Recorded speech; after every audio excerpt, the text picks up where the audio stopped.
రాష్ట్రంలో పిల్లల భవిష్యత్తు కోరుకునే వారందరి ఓటు ఈ ఎన్నికల్లో కూటమికే అన్నారు తెలుగుదేశం పార్టీ సీనియర్ నాయకులు. వినుకొండ కూటమి అభ్యర్థి జీవి ఆంజనేయులు కుమారుడు హరీష్. తల్లిదండ్రులు ఎన్నో ఆశలు ఆకాంక్షలతో ఉద్యోగాలు వస్తాయని పిల్లల్ని చదివిస్తుంటే గడిచిన 3 ఏళ్లుగా ఒక నోటిఫికేషన్ ఇవ్వని జగన్ ప్రభుత్వాన్ని ఏమనాలి, మళ్ళీ వాళ్లకు ఓటెందుకు వేయాలని ప్రశ్నించారు హరీష్.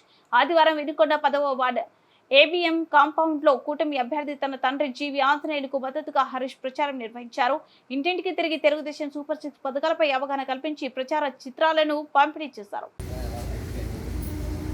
ఈరోజు ప్రచార కార్యక్రమంలో భాగంగా 10వ వార్డు అలాగే బూత్ నంబర్ 190, 191 బూత్ నంబర్లో జరిగింది. ఇక్కడ స్పందన చాలా బాగుంది.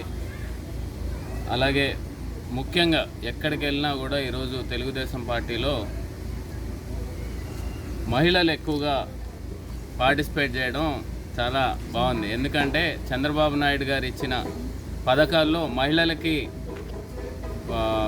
6 గ్యారెంటీలు ఉంటే 4 గ్యారెంటీలు కూడా వాళ్ళకి పనికొచ్చాయి. కాబట్టి ఈరోజు మహిళలందరూ ఎక్కడికి వెళ్ళినా బ్రహ్మరథం పడుతున్నారు. అలాగే కసిగా ఈరోజు తెలుగుదేశం పార్టీ రావాలని కసిగా పనిచేస్తున్నారు.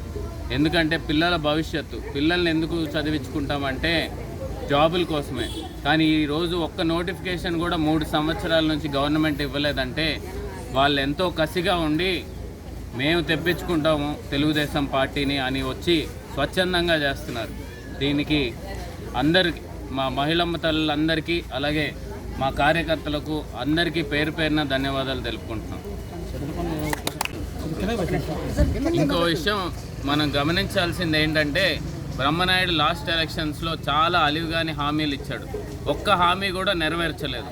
అది మాకు ప్లస్. ఎందుకంటే ఈరోజు ఎన్నో నోటికి వచ్చిన హామీలు, ఆఖరికి డ్యాము తంగిరాల డ్యాము బ్రిటిష్ పాలన నుంచి ఉన్నది కడతా అంటాడు. ఒక్కళ్ళు కరెక్ట్ చేయగలుగుతారు. ఇలా అనేకమైన డిగ్రీ కాలేజీలు, ఇంజనీరింగ్ కాలేజీలు, వాళ్ళ కాలేజీలు ఉన్నాయి.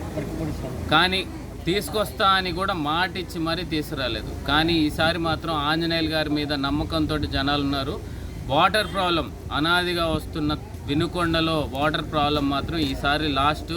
మీరు ఛాన్స్ ఇస్తే ఈసారి ఆంజనేయులు గారు వాటర్ కోసం, జనాలు కష్టపడకుండా చూడడం కోసం. అలాగే ఈరోజు వరికపూడిసెల కూడా ఆంజనేయులు గారి చేతుల మీదుగా తెలుగుదేశం లోకేష్ గారు శిలాఫలకం వేసి మనకు మాట ఇచ్చారు. అది కూడా చేయడం జరుగుతుందని. నీటి కష్టాలు, సాగునీటి అలాగే తాగునీటి కష్టాలు, ఇది లాస్ట్ టైం.